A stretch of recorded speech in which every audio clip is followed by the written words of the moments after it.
ሰላሙ አለይኩም ወራህመቱላሂ ወበረካቱ።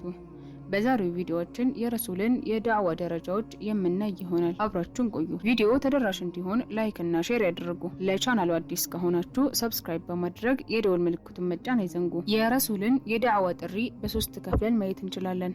የመጀመሪያው ድብቅ ጥሪ፣ ሁለተኛው ግልጽ ጥሪ፣ ሶስተኛው ከመካ ውጪ ጥሪ ናቸው። የመጀመሪያው ጥሪ ወይም ድብቁ ጥሪ ከሱረቱል ሙደሲር መውረድ በኋላ ረሱል ሰለላሁ ዐለይሂ ወሰለም ወደ አላህ መጣራት ጀመሩ። ህዝቦቻቸውም ደረቅና ጣዖታትን ከማምለክ በቀር ሃይማኖት የሌላቸው፣ ለዚህም አምልኳቸው ምንም ምክንያትም ይሁን ምንም አይነት ስነ ምግባር የሌላቸው፣ ከሰይፍ ውጪ ችግር የሚፈቱበት መንገድ የሌላቸው ህዝቦች ነበሩ። እንዲሁም ሆኖ የአረብ ሀገራትን ዋና ቦታ የያዙ ነበሩ። ለዚህ ሲባል ነበር የረሱል ሰለላሁ ዐለይሂ ወሰለም የመጀመሪያ ጥሪ በድብቅ እንዲሆን የተደረገው። ረሱል ሰለላሁ ዐለይሂ ወሰለም ኢስላምን ለቅርብ ሰዎቻቸውና ጓደኞቻቸው ነበር መጀመሪያ ያስተዋወቁት። እነዚህ የጠሯቸው ሰዎችም የረሱልን ነብይነት አልተጠራጠሩም ነበር፣ በቶሎም ተቀበሏቸው።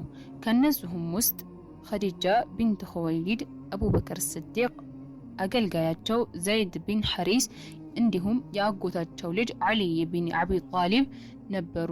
አላህ የሁላቸውንም መልካም ስራ ይውደድላቸው። የመጀመሪያው ከአላህ የመጣው ትዕዛዝ ሰላት ነበረ። ከዚህ ውጪ ምንም አይነት ዒባዳ ትዕዛዝና ክልከላ አይታወቅም ነበር። ወህዩም ተውሂድን እና ጥሩ ስነ ምግባርን ነበር የሚያስተምሯቸው። ሁለተኛው ግልጽ ጥሪ የተጀመረው ቅርብ ቤተሰቦችህን አስጠንቅቅ ከሚለው አያ መውረድ በኋላ ነበር። ረሱል ከዚህ አያ መውረድ በኋላ ሰፋ ተራራ ላይ ወጡና ያ ሰባሃ ብለው ተጣሩ። ይቺ ቃል ጠላት ሲያጠቃቸው ወይም ትልቅ ነገር ሲከሰት የሚጠቀሟት ነበር። ከዚያም ሁሉንም የቁረይሽ ጎሳዎች በየስሞቻቸው ያ በኒ ፊህር፣ ያ በኒ አደይ፣ ያ በኒ አብድ መናፍ፣ ያ በኒ አብዱል ሙጠሊብ እያሉ ተጣሩ። ህዝቦቹ ይህንን ሲሰሙ ማን ነው የሚጣራው አሉ።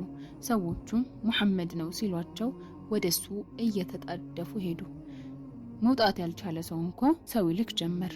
ሁሉም ከተሰበሰቡ በኋላ ረሱል እንዲህ አሏቸው፣ በሸለቆ ውስጥ ሊያጠቋችሁ የመጡ ፈረሰኞች አሉ ብላችሁ ታምኑኛላችሁ?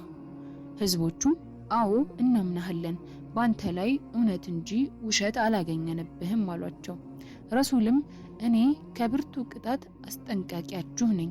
የእኔና የእናንተ ምሳሌ ጠላትን አይቶ ቤተሰቦቹን ለማስጠንቀቅ እንደሮጠ ሰው ነው። ማለትም ጠላት እንዳያጠቃቸው ከፍ ያለ ቦታ የሚያይ፣ ጠላቶቹ እንዳይቀድሙት እየጮኸ እንደሚጣራ ሰው ነው። ከዛም ወደ ሐቅ ጠሯቸው፣ ከአላህ ቅጣትም አስጠነቀቋቸው። እንዲህም አሏቸው፣ እናንተ ቁረይሾች ሆይ ከአላህ ቅጣት ራሳችሁን አድኑ፣ ነፍሳችሁን ከእሳት ጠብቁ። እኔ መጥፎም ጥሩም ነገር ለማድረግ አልችልም፣ ከአላህ ፊት ምንም ላረግ አልችልም። የበኒ ከዕብ ሉአይ ነፍሳችሁን ከእሳት አድኑ፣ እኔ መጥፎም ጥሩም ነገር ማድረግ አልችልም። የበኒ ሙረህ ቢን ከዕብ ነፍሳችሁን ከእሳት አድኑ። የበኒ ቁሰይ ሰዎች ሆይ ነፍሳችሁን ከእሳት አድኑ፣ እኔ ከአላህ መጥፎም ጥሩም ነገር ማምጣት አልችልም። የበኒ አብድ መናፍ ሰዎች ሆይ ነፍሳችሁን ከእሳት አድኑ፣ እኔ ከአላህ መጥፎም ጥሩም ነገር ላመጣ አልችልም፣ ከአላህም ፊት ምንም ላደርግላችሁ አልችልም። የበኒ አብድ ሸምስ ነፍሳችሁን ከእሳት አድኑ። የበኒ ሐሽም ነፍሳችሁን ከእሳት አድኑ። የበኒ አብዱል ሙጠሊብ ሰዎች ሆይ ነፍሳችሁን ከእሳት አድኑ። ከገንዘቤ የምትፈልጉትን ጠይቁኝ፣ ከአላህ ፊት ምንም ላደርግላችሁ አልችልም፣ መጥፎም ጥሩም ነገር ማድረግ አልችልም። ያ አባስ ቢን አብዱል ሙጠሊብ ከአላህ ፊት ምንም ላደርግልህ አልችልም። ያ ሶፊያህ ቢንት አብዱል ሙጠሊብ ከአላህ ፊት ምንም ላደርግልሽ አልችልም። ያ ፋጢማህ ቢንት ሙሐመድ ከገንዘቤ የፈለግሽውን ጠይቂኝ፣ ነፍስሽን ግን ከእሳት አድኚ። እኔ ጥሩም መጥፎም ነገር ላደርግልሽ አልችልም፣ ከአላህ ፊት ምንም ላደርግልሽ አልችልም። እኔ ጋር ዝምድና አላችሁ፣ ሐቋን ጠብቄ ቀጥላለሁኝ አሏቸው። ይሄ ማስጠንቀቂያ ካበቃ በኋላ ሰዎቹ ተበተኑ። ከሰዎቹም አንድም መልስ አልተገኘም ከአቡ ለሀብ በስተቀር። ረሱልን መጥፎ ተናገራቸው። ጥፋት ባንተ ላይ ይሁን፣ ለዚህ ነው የሰበሰብከን አላቸው።